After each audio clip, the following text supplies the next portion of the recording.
Привет, камерата!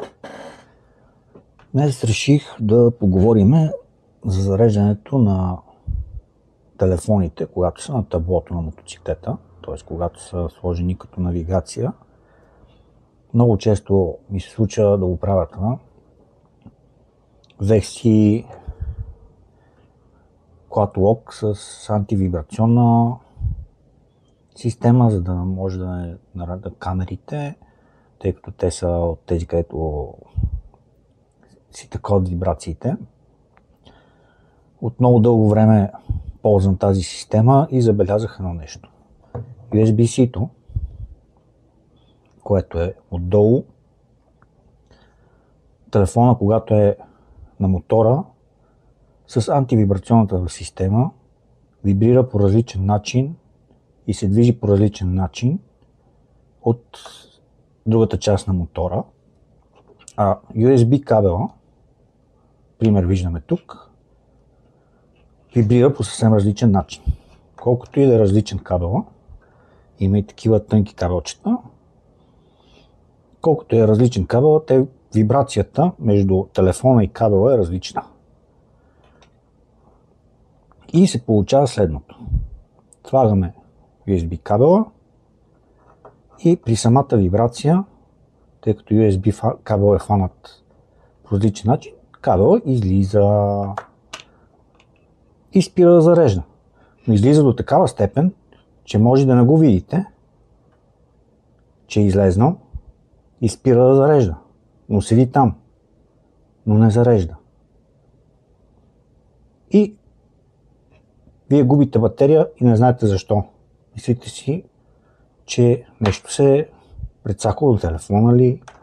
Другото, което е, тъй като този отвор, когато вали дъжд, нищо не е плътно тук, независимо, че сега е плътно, виждате как от вибрацията излиза и се пълни с вода и дава на телефона, че не може да зарежда и трябва да го издухате, да махнете водата от USB-C-то, за да може да се зарежда. Няколко пъти ми се случва, защото карам и в дъжд, затова взех и тези тапички. Но когато тапичката е на USB порта, се получава следното. Тя е плътна, не влиза вода вътре вече, не дава, че телефона има вода в USB-то, но няма начин да го зареждат. И достигнах до едно единствено решение. Безжична глава.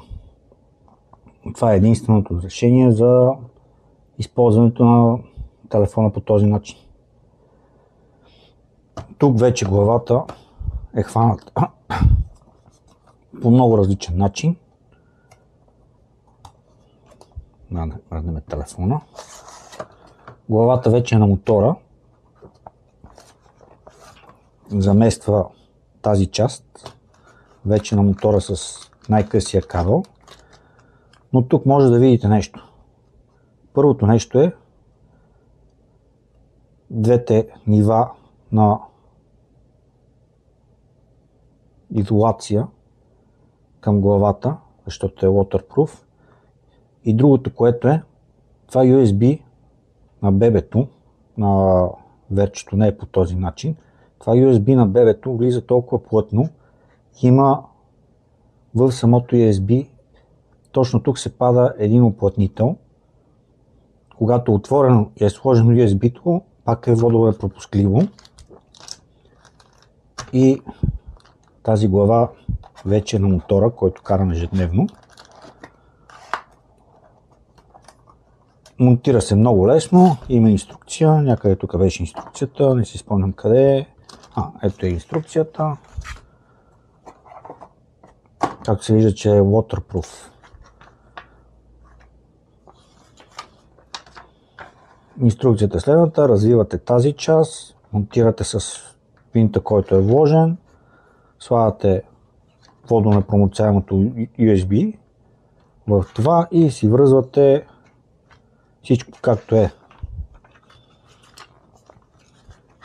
Най-доброто нещо е, че телефона може да седи по два начина и в двата начина телефона се зарежда и няма вече проблеми с